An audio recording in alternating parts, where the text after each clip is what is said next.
I actually had 2 miscarriages. I discovered I was pregnant in January 2011, and in February 2011 I started to bleed, so I rang the hospital and they told me to come in on the Monday for a precautionary scan. So when I went in on the Monday, they said that the baby had no heartbeat, but to wait 2 weeks because it was still pretty early. On the Wednesday, unfortunately, then I lost the baby. The second time I discovered I was pregnant in April 2011, and everything was going great. I felt really good. I had all the symptoms, everything was fine. So I booked in a precautionary 10-week scan, and the night before I had all the symptoms. I was up with nausea, everything. So I was really hopeful that everything was going to be okay. And when we went in, they said that the baby had no heartbeat. So that was horrible when you go into a maternity hospital pregnant and you come out no longer pregnant and with no baby in your arms. I felt isolated. I felt like I couldn't talk to anybody. Nobody understood nobody wants to talk about it. It's a taboo. Everybody knows somebody that's had a miscarriage, but nobody talks about it. Nobody, they kind of, when it first happens, they come and say, "Oh, we're sorry for your loss," but then that's it. It's forgotten about, and they expect you just to pick yourself up and get on with it. And it's just one of life's things that happens. But it's not. It's something that a woman blames herself for. Goes through everything that she's done in the pregnancy and says, "What could I have done different? What should I have done different? If I'd have done this, maybe the baby would have survived."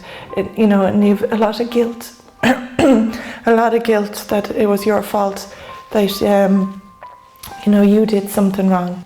But if you'd have met me outside, you would have seen the face that everything was okay. But once you're in behind closed doors, that's when I used to get very, very down, very, very sad. I kind of had a bit of a breakdown. I started doing some silly things to myself.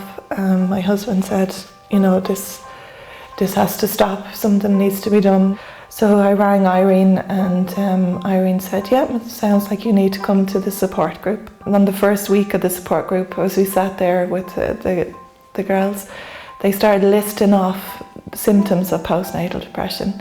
And I just remember sitting there ticking off everything that they were putting up, and about 95% of what the words that they had said was how I was feeling. So I knew then that I had postnatal depression. But the support group was great because there was other women that knew exactly how I was feeling, knew how to cope, had suggestions on what to do. I had somewhere to go. I had somebody to talk to, somebody that would listen to me. And that's what I found great about the support group.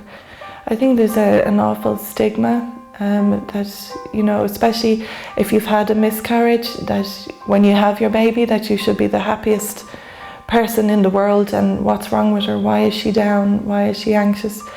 So to have somebody that understands, that will listen to you and won't judge you. That's a big thing, is that not to be judged.